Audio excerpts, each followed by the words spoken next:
Premlata Gupta ma'am को अपने साथ ज्वाइन करती हूँ और आप लोगों की बात करवाती हूँ। कर दी है और बहुत जल्द हम आपके साथ ऑनलाइन हमारी बातों को स्टार्ट करेंगे। Hello ma'am, good evening. Very good evening ma'am. Ma'am मैं आपका अपने बहुत सभी व्यूअर्स स्वागत को है हमारे नमस्कार डेली करती रूम हूँ। शो ये दूरियों पर। जी धन्यवाद। जी आज हम बात करेंगे प्रदूषण पर। जी प्रदूषण आज की तारीख में सबसे बड़ी समस्या है। जैसे जैसे हम प्रोग्रेस कर रहे हैं वैसे वैसे हम देख रहे हैं कि प्रदूषण बढ़ता ही जा रहा है। हमको एक तरफ प्रकृति ने अमूल्य भंडार दिए हैं, जी बहुत सारे संसाधन दिए हैं और उनको हम यूज करके हमारी लाइफ भी इंजॉय कर रहे हैं और हम नित नए आयाम प्रस्तुत करते जा रहे हैं, आगे बढ़ते जा रहे हैं। लेकिन क्या आज हम सुरक्षित हैं? हम जो भी खा रहे हैं, चाहे हम पानी पी रहे हैं, चाहे हम वेजिटेबल फूड्स, फ्रूट्स, जो भी हम खा रहे हैं, क्या वो प्रदूषित नहीं है? क्या वो प्योर है? तो इसके लिए मैं कहूंगी कि बिल्कुल भी नहीं। आज हम दूध से लेकर पानी से लेकर सब्जी, एयर जो हम इनहेल कर रहे हैं ऑक्सीजन, वो भी प्योर नहीं है। इसके बहुत सारे कारण हैं। मैं इंसान की महत्वाकांक्षा ने इन सब को पॉल्यूट कर रखा है। जी जैसे हम जिस तरह विकास की नया आयाम प्रस्तुत कर रहे हैं, चहुमुखी विकास हो रहा है, उसके कारण पेड़ों की कटाई हो रही है, नई नई बिल्डिंगें बन रही है, जमीन को अंदर से खोखला किया जा रहा है, पानी निकाला जा रहा है। वन की कटाई से, पेड़ों की कटाई से ऑक्सीजन की मात्रा कम हो रही है और कार्बन डाइऑक्साइड की मात्रा बढ़ रही है। चारों तरफ औद्योगिक विकास हो रहा है। तो उद्योगों से जो सीवेज वाटर निकलता है या केमिकल वेस्ट निकलता है, सीमेंट इंडस्ट्री, पाइप इंडस्ट्री, इन सब से प्रदूषित गैसेस निकलती है, सीवेज वाटर, पोल्यूटेड वाटर, ये सब हम नदियों में बहा रहे हैं, नदियों में उसको फेंक रहे हैं। इंसान ने, कई कंट्रीज ने अपना जो ई वेस्ट होता है, जो कि हजारों लाखों टन होता है, उसको समुद्र में फेंकते हैं। तो हम देखें तो पानी हम पूरा पोल्यूट कर रहे हैं। इंडिया में तो पानी में, नदियों में शवों को भी बहा दिया जाता है।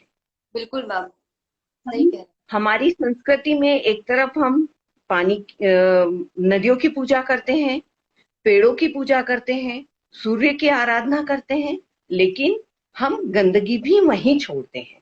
तो इन आदतों को, हमको अपनी आदतों को ठीक करना होगा। इसी के लिए जैसे इंडस्ट्री को, गवर्नमेंट को इंडस्ट्रीज की कमान कसनी होगी, हमको भी अपनी आदतें सुधारनी होगी।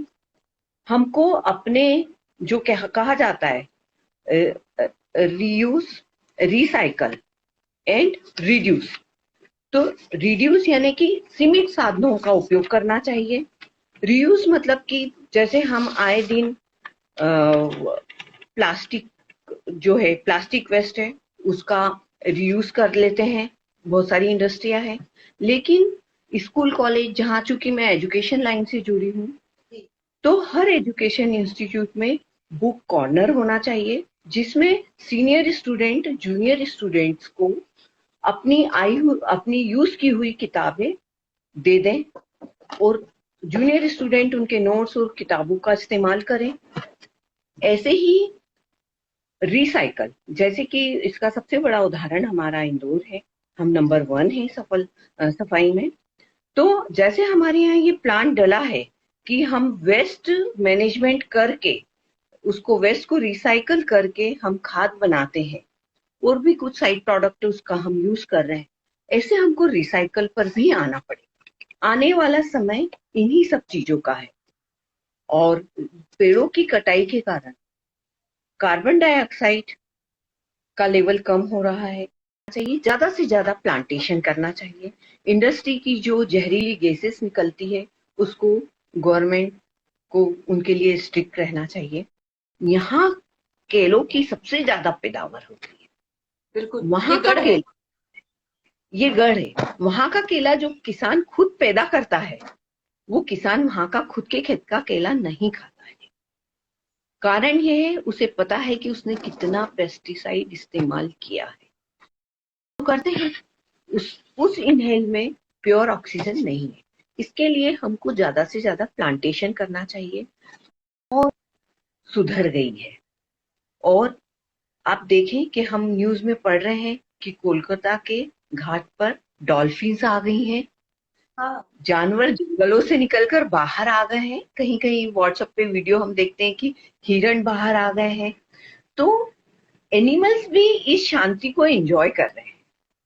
और आपने देखा होगा कि आ, गंगा का पानी, पढ़ा होगा न्यूज में कि गंगा का पानी जो पीने लायक बिल्कुल भी नहीं था, अब पीने लायक हो गया है। बहुत बिल्कुल। सारे स्टूडेंट जो यूजी के हैं और जो पीजी के हैं, वो अपनी लाइफ को ये उनका फाइनल डेस्टिनेशन मानते हैं कि हमने जो कर गुजर लिया, जो अभी हमने अचीव कर लिया, वो हमारे साथ लाइफ लॉन्ग रहेगा। तो बिल्कुल सही है, ये लाइफ लॉन्ग रहने वाला ही है जो भी एम्प्लॉयमेंट रहता है। तो इसके लिए स्टूडेंट को अपना, उनके पास 24 घंटा है। अभी उनको कॉलेज स्कूल नहीं जाना है, कोई कोचिंग इंस्टीट्यूट नहीं जाना है, कोई पार्ट टाइम जॉब वो नहीं कर रहे हैं, ऑनलाइन क्लासेस अटेंड कर रहे हैं। उसके बाद भी जो आने जाने में समय इस्तेमाल होता है और जो एनर्जी उनकी वेस्ट होती है, उसको वो बची हुई है अभी, उसको उनको बिल्कुल पॉजिटिव वे में यूज करके ऑनलाइन स्किल्स डेवलप करनी चाहिए। बहुत ऑनलाइन कोर्सेज चल रहे हैं, क्लासेस चल रही हैं, इंटरनेट पर इतना मटेरियल उपलब्ध है। की जो स्पेशल बात है, मैं चाहूंगी कि आप हमारी लड़कियों के लिए भी कुछ वर्ड्स बोले। आप वुमेन सेल की इंचार्ज है वहां पर, और आप हमेशा से वुमेन्स एम्पावरमेंट की तरफ फोकस रखती हैं अपना। तो मैं चाहूंगी आप हमारी बेटियों के लिए भी कुछ संदेश जरूर देना। बिल्कुल। आ, ये महिलाएं और लड़कियां, जैसे कि मेडिकली भी प्रूव हुआ है कि हम में सहन शक्ति बहुत ज्यादा होती है। तो नेचुरली यदि सहन शक्ति ज्यादा है तो करने की क्षमता भी ज्यादा है।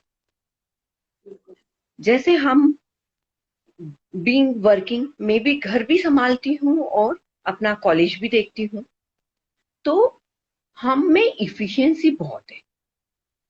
तो मैं ये कहना चाहूंगी कि कोई भी महिला अपने आप को कमतर नहीं आके, बिल्कुल जरूर, आपको भी बेस्ट लक मैडम। और आप बिल्कुल करेंगी। आपके मैंने वीडियोस वगैरह देखे हैं, काफी अच्छे हैं, मोटिवेशनल हैं आपके। तो थैंक यू मैम। बहुत अच्छा। और मैं महिलाओं को एक चीज और कहना चाहूंगी, बीइंग जी। चेयरमैन ऑफ वुमेन्स ग्रीवेंस से, जैसे कि हम देखते हैं कि बहुत अपराध बढ़ चुके हैं। हम देखते हैं कि कोई भी अनिष्ट होने वाला होता है हमारी बालिकाओं के साथ, महिलाओं के साथ, तो एक जो थर्ड सेंस हर महिला होने के नाते उसमें वो उसे मालूम रहता है, कुछ परसेंट भी बहुत खतरनाक होता है। तो उसके लिए बच्चों को मैं यही कहूंगी कि हमेशा make your parents aware of that कि वेयर यू आर गोइंग। तो हमेशा, मतलब बच्चियों को ये लगता है कि हमारी मम्मियाँ बार बार हमको फोन करके परेशान कर रही है, लेकिन ऐसा नहीं है। क्यों? क्योंकि वो वरीड है।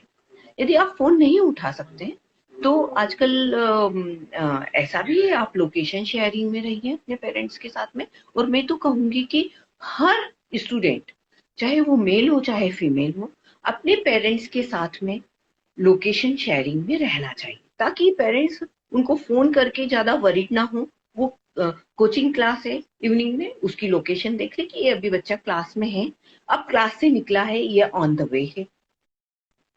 देन एमबीए चलते हैं, आर्किटेक्चर कॉलेज है, आर्किटेक्चर में बी आर्च, और इसी साल से हमारे यहाँ एम आर्च भी है।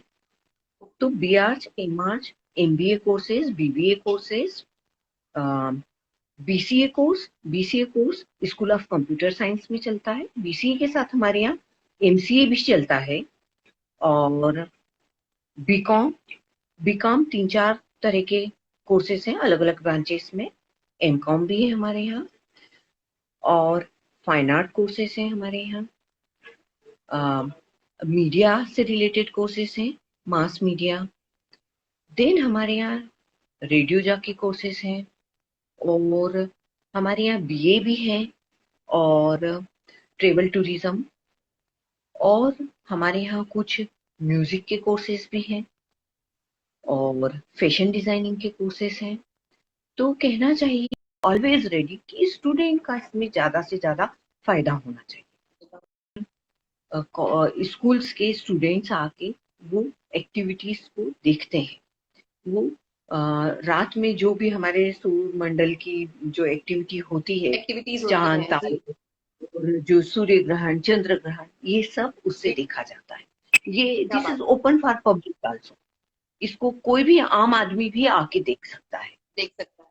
तो वो लोग वो भी करते हैं। तो ऐसे तमाम इंस्ट्रूमेंट, लैब्स जो है फार्मेसी में भी बहुत बड़े बड़े इंस्ट्रूमेंट्स हैं, इंजीनियरिंग में है, इंजीनियरिंग में काफी इनोवेशन है, स्टूडेंट खुद बनाते हैं। हमारे यहाँ पर इंक्यूबेशन सेल है जिसमें रोजगार प्रदान करते हैं, इंजीनियरिंग में स्टैब्लिश है ये इंक्यूबेशन सेल।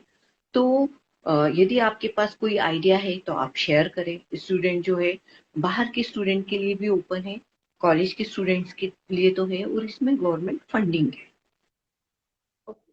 हमारे यहाँ गवर्नमेंट प्रोजेक्ट भी चल रहे हैं, लैब सेटअप किया है, ये है, लैब की शक्ल नहीं देखी है, एक गवर्नमेंट में मोटिवेशनल स्पीच भी दी है। उन्होंने हमें बताया है कि अपनी जिंदगी में कभी रुकना नहीं चाहिए, आपको हमेशा निरंतर कोशिश करते रहनी चाहिए।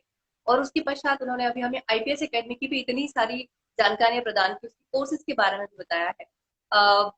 आज हमारी बात मैम के साथ हो रही है, कल हमारे साथ होंगे डेली कॉलेज के प्राचार्य महोदय। तो हम हर दिन आपको हमारे शो के द्वारा ऐसे ही काफी शिक्षाविद व्यक्तित्व से मिलवाने की कोशिश कर रहे हैं, ताकि आप घर पर हैं, आप लॉकडाउन में हैं, लेकिन कहीं भी आपकी जानकारी में, आपके ज्ञान में कोई कमी ना आए, इसीलिए हम आपको हर दिन ऐसे ही शिक्षाविद पर्सनालिटी से मिलवा रहे हैं। और उसी की कंटिन्यूटी में आज हमारे साथ आईपीएस एकेडमी की प्राचार्य महोदय डॉक्टर प्रेमलता मैम है, जिन्होंने बहुत सारी रोचक जानकारियां प्रदान की है।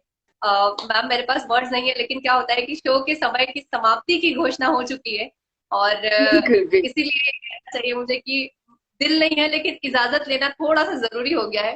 पर मैं आपसे निवेदन करूंगी कि भविष्य में जब कभी भी हमें आपकी आवश्यकता हो, आपके मार्गदर्शन की आवश्यकता हो, आप जरूर अपना समय प्रदान करें। बिल्कुल। अंत में मैं कहना चाहूंगी सभी स्टूडेंट को, जी कुछ मोटिवेशन लाइन से अंत करना चाहूंगी। जी। सागर की अपनी क्षमता है, पर माझी कब थकता है। जब तक सांसों में स्पंदन है, उसका हाथ नहीं रुकता। सागर तूफानी पानी है और उसको नौका पार करनी है, तो वो इस तरीके से करता है, अपनी सांस के अंतिम लहमे तक वो अपनी कोशिश करता है। तो मैं आज सभी स्टूडेंट और दर्शकों को कहूंगी कि जीवन में कभी भी हिम्मत ना हारे, हमेशा साहस रखें। All the best. Thank you so much ma'am. अब आपने इतना अमूल्य समय प्रदान किया, उसके लिए बहुत बहुत धन्यवाद आपको। आपको भी थैंक बहुत यू बहुत मैम। धन्यवाद। Bye ma'am.